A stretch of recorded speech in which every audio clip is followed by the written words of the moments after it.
dulu menurut agama dan keyakinan kita masing-masing. Ayo ketua kelasnya Mbak Zabida dipimpin doanya. Kita berdoa mulai. Berdoa selesai. Nah, sebelum masuk ke materi kita menyanyikan lagu Garuda Pancasila terlebih dahulu ya. Ayo anak-anak mohon untuk berdiri. Berdiri ya. Kita berdiri yuk.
bunga pepaya dan bunga jagung. Tapi itu dari satu tanaman. Iya, satu tanaman. Jagung ya sama jagung.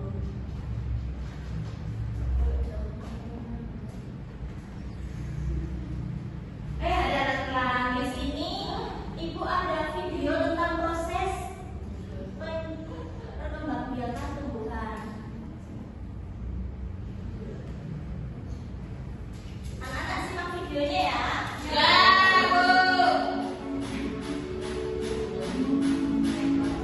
Perkembangbiakan generasi. Perkembangbiakan generasi maknanya perkembangbiakan tumbuhan secara kawin.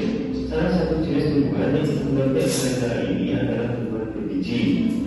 Alat perkembangbiakan generasi tumbuhan adalah bunga. Pada bunga terdapat bagian-bagian yang memiliki fungsi yang berbeda-beda. Berikut ini adalah bagian-bagian bunga beserta fungsinya. Ranting bunga berfungsi sebagai penopang sekaligus penghubung antara ranting dengan bunga. Dasar bunga berfungsi sebagai tempat bertumbuhnya mahkota dan bagian-bagian lain pada bunga. Pelopak bunga sebagai pelindung dan penutup bunga yang masih hijau sehingga bunga terlindungi dari paparan luar.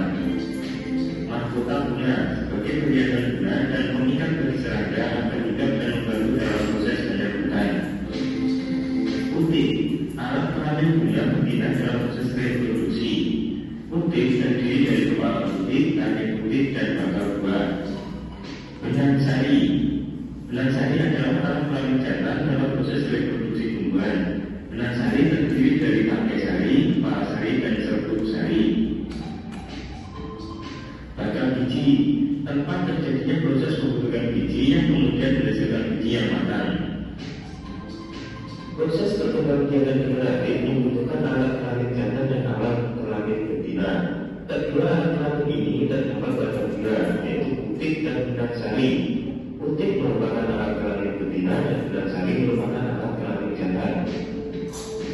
Perkembangbiakan generatif diawali dengan penyerbukan, yaitu melekatnya atau jatuhnya serbuk sari ke kepala putik. Serbuk sari bisa jatuh akibat tiupan angin atau terbawa oleh kaki-kaki serangga yang juga di atasnya. Setelah penyerbukan, terjadilah proses pembuahan, yaitu proses pertumbuhan sel kelamin jantan dan sel kelamin betina yang akan menghasilkan zigot. Zigot akan berkembang menjadi tumbuhan baru. Penyerbukan pada tumbuhan dibedakan menjadi 4 macam. Yang pertama, penyerbukan sendiri, yaitu ketika serbuk sari jatuh ke kepala putik bunga itu sendiri.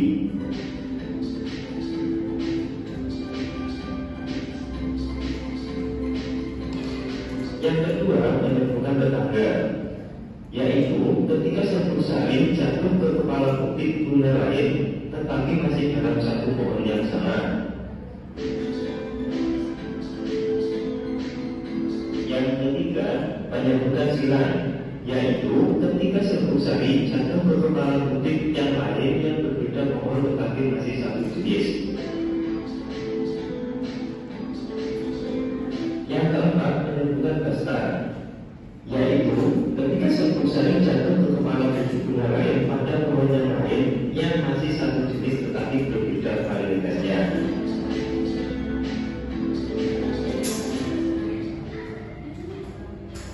Nah, di dalam video tersebut membahas tentang apa aja yang anak-anak simak tadi.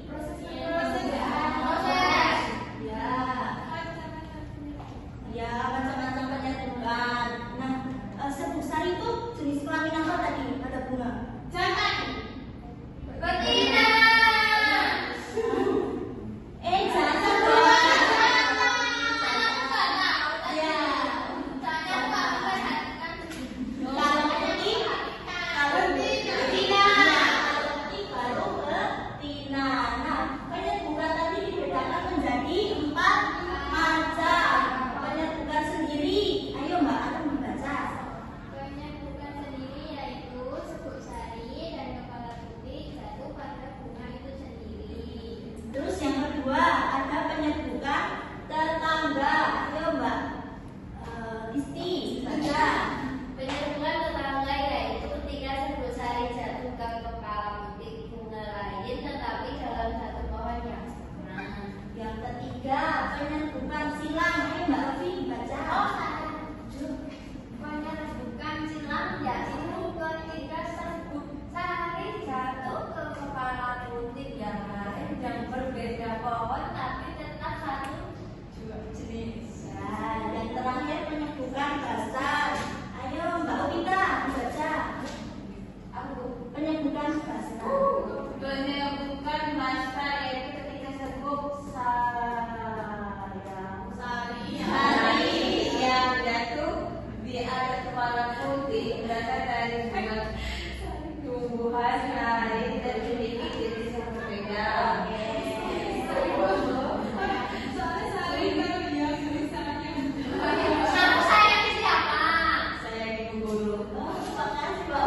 diwarkin itu terus nanti bijinya jatuh tumbuhnya di situ. Oh, kirain tumbuh di dalam hewan. Oh ya enggak dong Mbak.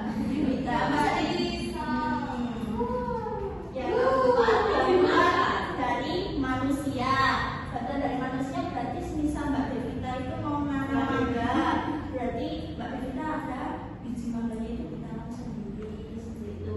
Yang kelima bantuan dari gravitasi. Jadi ketika bisa ada pohon kacang nih udah kering kulitnya terus jatuh ke bawah, nah nanti tumbuhnya di sekitar tumbuhan tersebut.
pertanyaannya.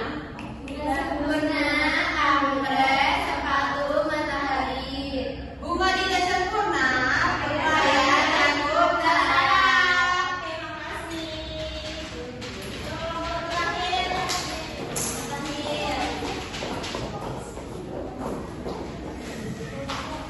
Yang pertama dalam kota, fungsinya membantu menyerbukan bunga dengan menarik perhatian para serangga agar hindar. Oke, makasih. Dewi semua.